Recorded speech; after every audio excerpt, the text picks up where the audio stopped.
इतिहास को फिर एक बार तोड़ मरोड़ कर बदलने की कोशिश करी जा रही है, लेकिन इतिहास बदला नहीं जाता है, बनाया जाता है।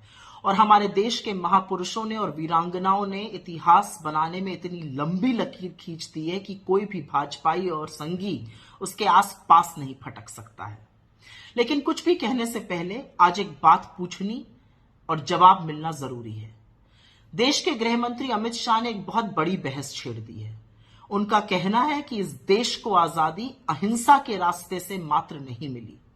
तो मोदी जी, सवाल आपसे है कि क्या आप महात्मा गांधी को, क्योंकि अहिंसा के पुजारी तो महात्मा गांधी थे, क्या आप महात्मा गांधी को आजादी के तमाम महानायकों में से एक मानते हैं, या आप उनको फादर ऑफ द नेशन, राष्ट्रपिता मानते हैं, जो उनको बोस ने कहकर बुलाया और आजादी का प्रेरणा स्रोत मानते हैं? क्योंकि अहिंसा, शांति और सत्य का पाठ तो महात्मा ने ना सिर्फ हमें पढ़ाया, पर उनसे प्रेरित होकर अमेरिका में मार्टिन लूथर किंग जूनियर और अफ्रीका में नेल्सन मंडेला जैसे लोगों ने अन्याय के खिलाफ शिद्दत से लड़ाई लड़ी और जीती। महात्मा गांधी इस देश की सबसे बड़ी पहचान है, मैंने पहले भी कहा है। आप गांधी को यहां पर जरूर कुछ कह दीजिए, लेकिन अंततोगत्वा आपको शीश तो गांधी के आगे ही झुकाना पड़ता है, क्योंकि वैधता तो आपको तभी मिलती है। तो जब आप लाल किले के साउंड एंड लाइट शो में गांधी को एक लाइन में सीमित कर देते हैं या नेहरू को विलुप्त कर देते हैं, तो इससे ना नेहरू छोटे होते हैं, ना गांधी का कद खत्म होता है। इससे आपकी छोटी और तुच्छ सोच का और छोटे मन का पता जरूर चलता है। गांधी वो हैं जिनके लिए आइंस्टाइन ने कहा था कि हाड़ और मांस का ऐसा एक पुतला कभी इस धरती पर विचरता था, आने वाली पीढ़ियां ये विश्वास नहीं कर पाएंगी।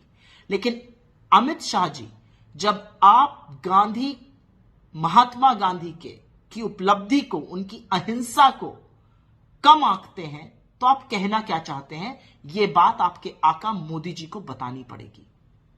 और एक बात और पूछना चाहती हूं, कब तक महापुरुषों को लड़ाकर अपनी दुकान चलाते रहिएगा?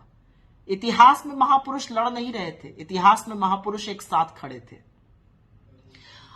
नेहरू जी, जिन्होंने दशकों पहले वकालत छोड़ दी थी, उन्होंने फिर से वकील का चोंगा पहना था, क्योंकि वो आजाद हिंद फौज के वकील बने थे और 1945 में उसी लाल किले के अंदर जाकर तारीखों पे जिरह करी थी, बहस करी थी और उनके पुनर्वास के लिए भी सतत कार्यरत रहे थे।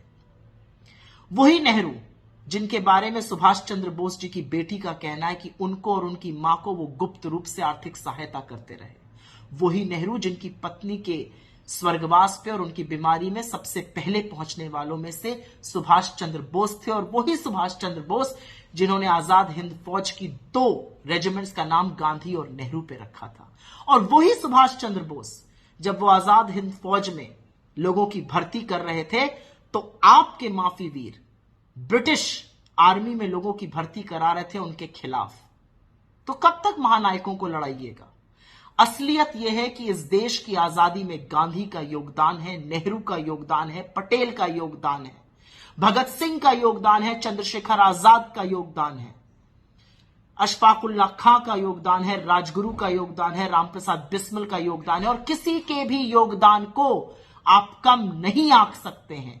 लेकिन गांधी के ऊपर प्रश्न चिन्ह लगाना इस देश के लिए ही नहीं, सत्य और अहिंसा के हर पुजारी के ऊपर एक आक्षेप है और जवाब तो आपको देना पड़ेगा।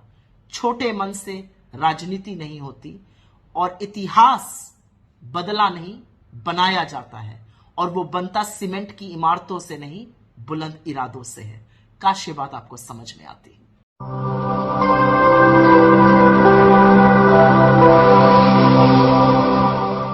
जन ज्वार जनता की